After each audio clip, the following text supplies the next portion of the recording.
Hello student, आज हम बात करेंगे electric field and electric field intensity की। सबसे पहले बात करते हैं इलेक्ट्रिक फील्ड क्या होता है।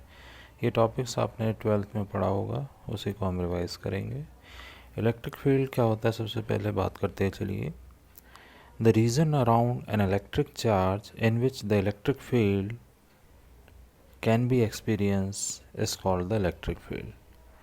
ठीक है, तो किसी इलेक्ट्रिक चार्ज के चारों ओर का वो रीजन या वो क्षेत्र जहाँ पर यदि कोई दूसरा चार्ज लेकर आया जाता है तो फोर्स ऑफ अट्रैक्शन या फोर्स ऑफ रिपल्सन जिस एरिया तक हम फील कर सकते हैं, ठीक है, या एक्सपीरियंस कर सकते हैं, उसे हम क्या कहते हैं, इलेक्ट्रिक फील्ड कहते हैं।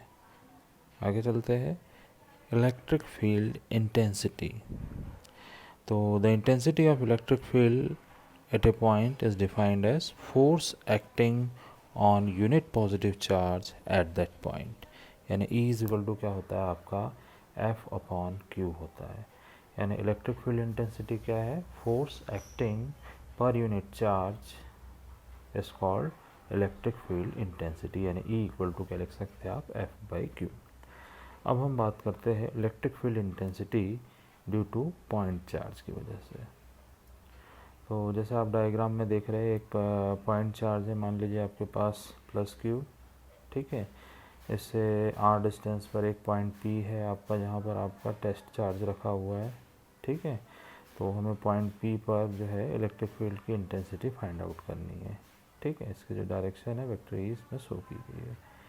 तो कूलम्ब्स लॉ के अनुसार आपने पढ़ा ही है, the force acting on two charge Q and Q zero कितना होता है, F equal to 1/4πε0 Q zero upon R square, ठीक है। और अभी हमने आपको बताया था इलेक्ट्रिक फील्ड इंटेंसिटी क्या होती है, फोर्स पर यूनिट चार्ज, यानी कि एफ अपॉन क्यू ज़ीरो। तो एफ़ की वैल्यू यहाँ पर आप इनपुट कर दीजिए। जब आप इनपुट करेंगे तो देखिए क्यू ज़ीरो से क्यू ज़ीरो कैंसिल हो जाएगा, क्या बचेगा, only 1/4πε0 Q by R square. तो ये कहलाती है इलेक्ट्रिक फील्ड इंटेंसिटी। अभी हमने यहाँ पर केवल एक ही चार्ज लिया था। अब यदि कंसिडर करें यहाँ पर कंटिन्यूस चार्ज डिस्ट्रीब्यूशन हो, यानी कि मोर देन वन चार्ज हो, तो उस कंडीशन में क्या हो जाएगी इलेक्ट्रिक फील्ड इंटेंसिटी।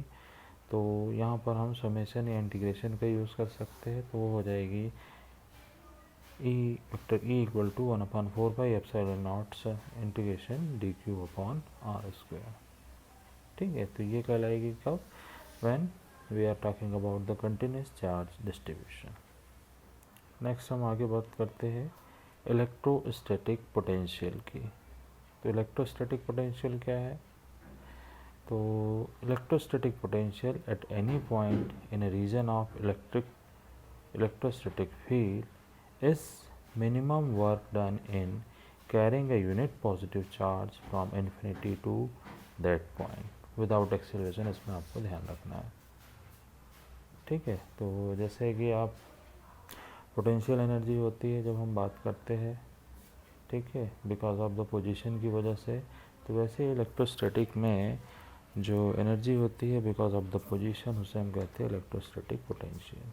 तो उसे कैसे डिफाइन किया जाता है, किसी चार्ज को इन्फिनाइट से पर्टिकुलर उस पॉइंट तक लाने में जो किया गया वर्क डन है, उसी में एनर्जी के रूप में स्टोर हो जाता है, जिसे हम इलेक्ट्रोस्टैटिक पोटेंशियल कहते हैं, ठीक है। चलिए, इलेक्ट्रोस्टैटिक पोटेंशियल की वैल्यू हमने निकाली कितनी होती है। तो मान लीजिए कोई पॉजिटिव चार्ज है क्यू आपके पास, ठीक है, और एक यूनिट चार्ज है जिसे हम इन्फिनिटी से पी तक लाना चाहते हैं। तो हम देखते हैं कि पी तक लाने में कितना उसमें वर्क डन होगा। तो हम क्या करते हैं, इन्फिनाइट में हम दो पॉइंट ले लेते हैं, ए और बी।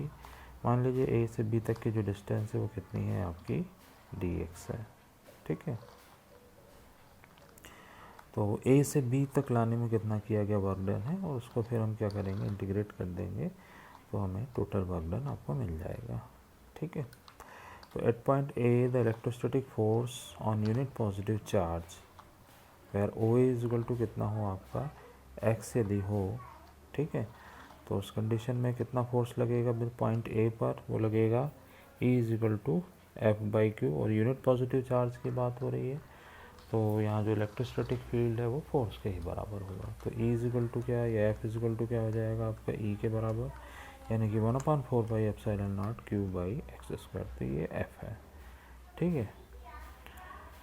आगे चलेंगे तो अब ए से बी तक लेके जाना है हमें, तो कितना वर्क डन होगा, तो work done is equal to आपको पता ही है क्या होता है, फोर्स इनटू डिस्प्लेसमेंट होता है।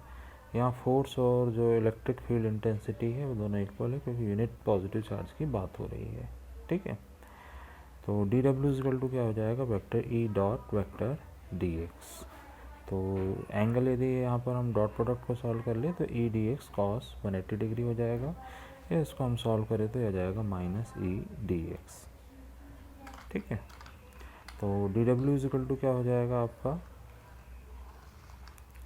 ई की वैल्यू हम यहाँ पर रख देंगे तो ये हो जाएगा 1/4πε0 क्यू अपॉन एक्स स्क्वायर, ठीक है। तो total work done on moving charge कितना हो जाएगा, W is equal to minus Q upon 4πε0। अब यदि इन्फिनिटी से आर तक आपको लाना है तो infinity to are 1/x² dx हो जाएगा, ठीक है। इसको हम सॉल्व कर लेंगे तो W या electrostatic potential V is equal to क्या हो जाएगा आपका, Q अपॉन 4πε0 R, ठीक है।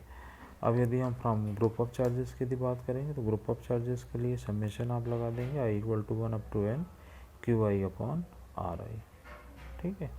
तो ये कहलाता है आपका इलेक्ट्रोस्टैटिक पोटेंशियल। तो इसमें तीन चीज़ें आपने देखी, इलेक्ट्रिक फील्ड इंटेंसिटी और electrostatic potential due to point charge and due to group of charges, ठीक है, ओके।